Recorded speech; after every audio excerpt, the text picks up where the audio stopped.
अस्सलाम वालेकुम जी। आज हम बात करेंगे हज के मुकद्दस सफ़र के बारे में जो हर मुसलमान की ख्वाहिश होती है। तो चलिए आपको मरहलावार समझाते हैं कि ये हम किस तरीके से अदा करेंगे।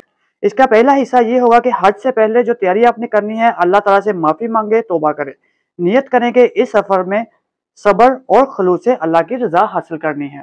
तो सबसे पहले इसका जो दूसरा पार्ट आ जाएगा उम्रा तमत्ता।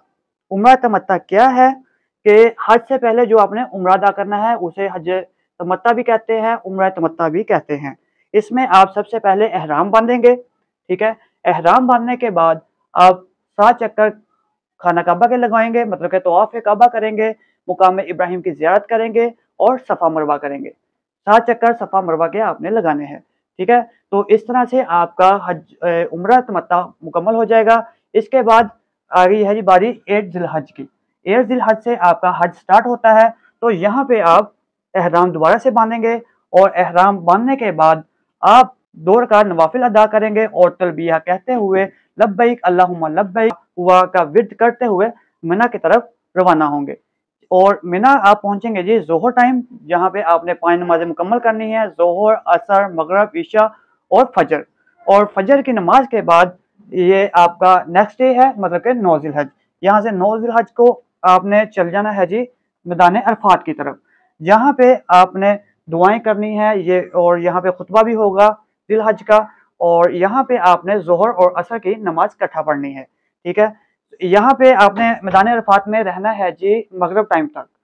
मगरिब से पहले आपने इस इलाके से बाहर नहीं जाना है, ठीक है। मगरिब के टाइम मुज़दलिफ़ा की तरफ रवाना होंगे और यहाँ पे आपने 70 कंकरियाँ इकट्ठी करनी है और मगरिब और इशा की नमाज इकट्ठे पढ़नी है, जैसा कि हमने यहाँ पे बता दिया है कि टुगेदर मगरिब एंड इशा प्रेयर। और ये आपने किस टाइम पढ़नी है? ये आपने इशा के टाइम पढ़नी है। और इसकी तरतीब इस तरह से होगी कि पहले आप 3 फ़र्ज मगरिब के पढ़ेंगे और 4 फ़र्ज पढ़ने हैं जी इशा के इकट्ठे। उसके बाद आपने इसी तरह सुन्नतें पढ़नी है इशा की और मगरिब की। तो ये आपका यहाँ पे मुकम्मल हो जाएगा। 70 स्टून्स भी आपने इकट्ठे कर लिए हैं। स्टून्स की जो है वो साइज इतना सा होना चाहिए, 1 चने के बराबर आप इकट्ठा कर लें, ठीक है। इसके बाद नेक्स्ट डे आपने आ जाना है मिना की तरफ, रमी करनी है, मतलब कि आते ही आपने सबसे पहले ये बड़ा शैतान है जो जमरात, इसको 7 कंकरियां मारनी है। और 7 कंकरियां मारने के बाद आप वापस मिना में, यहाँ पे आपने अगर रेस्ट करनी हुई रेस्ट कर लें, और इसके बाद आप कुर्बानी करेंगे। और कुर्बानी के बाद आपने हेयर कट करवाना है। हेयर कट आप मर्द हज़रात है वो अपना पूरा सर मुंडवाएंगे और औरतें जो है वो अपने 1 उंगली के बराबर बाल कटवा लेंगे, मतलब कि इतने से कोई बाल कटवाएंगे, ठीक है। और उसके बाद आपने तवाफ़े काबा करना है, सफ़ा मरवा करना है, सा करना है, ठीक है। तो यहाँ पे इसके बाद हम नेक्स्ट डे पे आ जाते हैं डे 4 में। डे 4 में आपने सबसे पहले करना है जी तीनों स्थानों को 7-7 कंकरियां मारनी है।